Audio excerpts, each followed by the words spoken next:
दोस्तों, क्या आप किसी एक ऐसे व्यक्ति को जानते हैं जो बहुत समय से अपने शरीर के विभिन्न अंगों, विभिन्न जोड़ों में दर्द से परेशान है? कई डॉक्टरों से कंसल्ट करने के बावजूद इस दिक्कत का कोई समाधान नहीं निकल पा रहा, दर्द की दवाएं कोई असर नहीं कर रही और वो मरीज बहुत ज़्यादा दुखी है, बहुत ज़्यादा व्यथित है। दोस्तों, इस बीमारी को हम फाइब्रोमाइल्जिया कहते हैं। मैं डॉक्टर प्रशांत त्रिपाठी प्रयागराज से आज आपको इस बीमारी के बारे में बताऊंगा।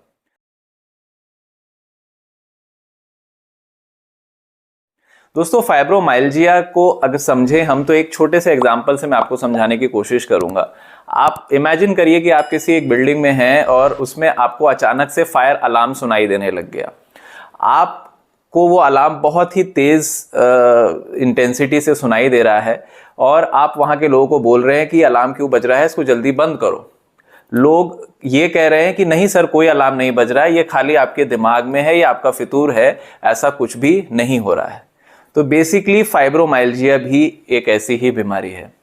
फाइब्रोमाइल्जिया में दोस्तों हमारे शरीर के सारे test, laboratory investigation, CT scan, MRI, गठिया की जांचें, सब कुछ नॉर्मल की तरफ ही आता है, लेकिन हमें दर्द होता है और उस दर्द की अनुभूति हमें इतनी ज़्यादा होती है कि हम परेशान होते हैं। लेकिन जो हमारे आसपास डॉक्टर्स होते हैं या फिर हमारे जो रिश्तेदार नातेदार हैं, वो इस चीज़ को मानने के लिए तैयार नहीं होते और वो यही कहते हैं कि ये चीज़ खाली आपके दिमाग का फितूर है, आपको ये दिक्कत नहीं है।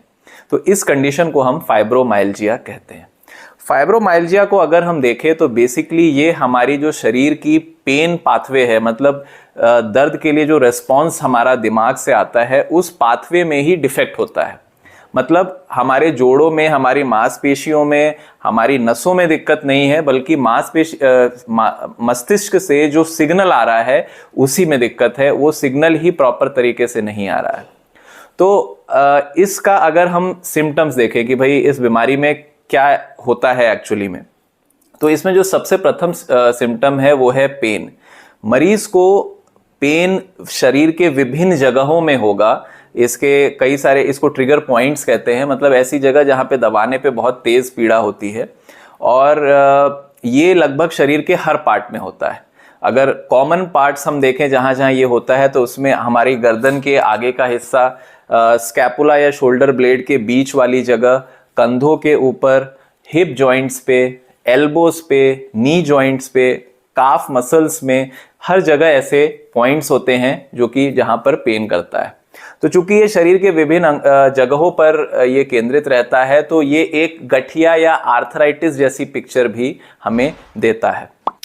दूसरा जो इसमें इंपॉर्टेंट सिम्टम रहता है वो है स्लीप डिप्राइवेशन। मरीज कभी भी ना तो अच्छे से सो पाता है, ना ही फ्रेश कभी उठ पाता है।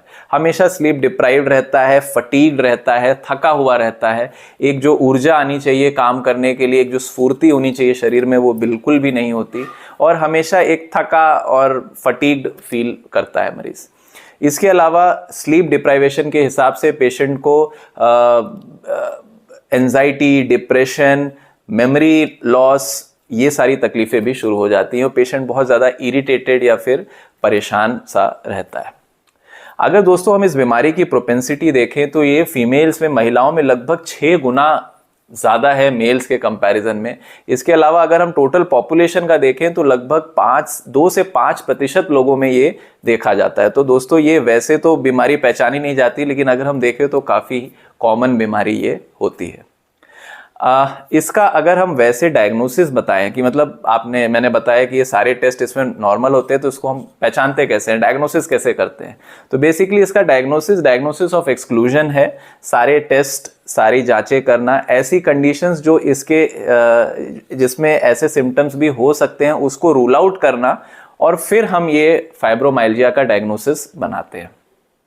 तो दोस्तों, ये सारी चीज़ें तो हो गई कि फाइब्रोमाइल्जिया क्या है, फाइब्रोमाइल्जिया कैसे होता है, इसके साइन सिम्टम्स क्या हैं। अब बात आती है कि इसका इलाज हम कैसे कर सकते हैं। तो फाइब्रोमाइल्जिया का जो इलाज है दोस्तों, वो एक मल्टी मोडल अप्रोच है। अगर हम खाली दवाओं पे निर्भर होकर के इस बीमारी से निजात पाना चाहेंगे तो वो बिल्कुल पॉसिबल नहीं है। और अगर मैं एक शॉर्ट टर्म में बोलूँ कि इस बीमारी का क्या परमानेंट क्योर है, तो दोस्तों ऐसा कोई परमानेंट क्योर हमारे पास फाइब्रोमाइल्जिया का नहीं है। लेकिन जैसे आप एक डायबिटीज़ है किसी को, या हाइपरटेंशन है, बीपी की दिक्कत है, तो वो एक दवा या फिर एक कुछ एक्टिविटीज से उस चीज़ को कंट्रोल में रखता है ताकि उसके कोई साइड इफ़ेक्ट्स या उसका कोई इफेक्ट हमारे नॉर्मल फंक्शनिंग में ना आए। वैसे ही इस बीमारी को भी कंट्रोल किया जाता है। तो मल्टी मोडल अप्रोच में सबसे पहला जो है वो है रिहैबिलिटेशन प्रोटोकॉल। हमें मरीज को ये समझाने की बहुत ज़रूरत है, जो हमारे मरीज के रिलेटिव्स हैं, जो हमारे क्लिनिशियंस उनको देख रहे हैं, उनको ये समझाने की बहुत ज़्यादा ज़रूरत है कि ये बीमारी बेसिकली माइंड से जो सिग्नल्स आ रहे हैं वो प्रॉपर वे में नहीं आ रहे, इसलिए है। मतलब ज़्यादातर हम लोग डायग्नोसिस कैसे करते हैं, या फिर पेशेंट्स भी आज की एरा में कैसे देखते हैं कि हमने ये टेस्ट कराया, सारे टेस्ट नॉर्मल है, हमें बीमारी कुछ भी नहीं निकल के आ रही, लेकिन मुझे इतनी दिक्कत है। तो दोस्तों, सारी बीमारियां कभी भी टेस्ट के बेसिस पे डायग्नोस नहीं होती, सिम्टम्स के बेसिस पे होती हैं। तो हमें ये समझना ज़रूरी है कि ये बेसिकली हमारे जो मस्तिष्क है उससे जो फंक्शनिंग है, पेन जो पाथवे है, उसमें डिफेक्ट होने के कारण हमें ये दिक्कत है। तो ये सबसे पहली चीज़ है रिहैबिलिटेशन। सेकेंड जो आता है, हम सेल्फ मेडिकेट करना, मतलब अपने आप से ही ठीक करने की कोशिश करना। तो उसमें हम क्या क्या कर सकते हैं दोस्तों? उसमें सबसे पहले है एक्सरसाइज। हमें एक्सरसाइज बहुत ही अच्छी तरह से करना है। एक्सरसाइज में हम साइकिलिंग भी करेंगे, योग भी करेंगे, वेट ट्रेनिंग भी करेंगे, जिससे हमारी मसल्स एक्टिवेट रहें और पेन की जो सेंसेशन फील करने की टेंडेंसी होती है वो थोड़ी सी कम है। इसके अलावा हमें मेडिटेशन करना है अपनी माइंड को रिलैक्स करने के लिए। एक अच्छी नींद हमें लेनी है। हमें सोशलाइज करना है, हमें ज़्यादा से ज़्यादा दोस्त बनाने हैं अपने, जिनके साथ भी हमें अच्छा लगता है, जैसे हमारे रिलेटिव्स हैं, हमारे फ्रेंड्स हैं, हमारी फैमिली है, हमें उनके साथ टाइम स्पेंड करना है। और अपने हैप्पी हार्मोन्स के लेवल, जैसे हम सेरोटोनिन बोलते हैं, उसके लेवल्स को बॉडी में बढ़ाना है। जितने ज़्यादा सेरोटोनिन का लेवल हमारी बॉडी में रहेगा, हम इस दिक्कत से उतना कम परेशान रहेंगे।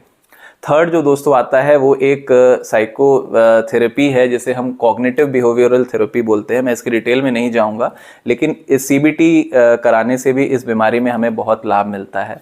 और लास्ट में दोस्तों आता है मेडिकेशंस। हम बेसिकली इसमें ऐसे मेडिकेशंस देते हैं जो शरीर में हैप्पी हार्मोन या सेरोटोनिन के लेवल्स को बढ़ाता है और एंडोर्फिन्स या फिर जो ओपियोइड्स होते हैं बॉडी में, उसके लेवल को कमाता है या कम करता है।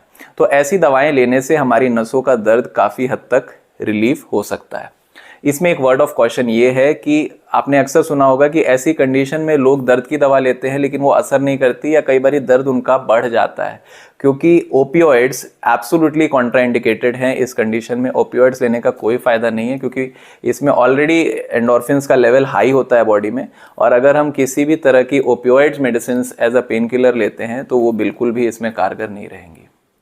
दोस्तों, फाइब्रोमाइल्जिया एक बहुत ही वास्ट टॉपिक है। मैंने इस छोटे से वीडियो में एक इंसाइट देने की कोशिश की आपको कि वाकई में ये कंडीशन क्या है। इससे संबंधित आपको कोई भी प्रश्न है या फिर आप आगे कुछ इसमें और चाहते हैं तो आप हमें कमेंट सेक्शन में लिख सकते हैं। मैं कोशिश करूंगा कि आपको इस पे एक और वीडियो अपलोड करूं।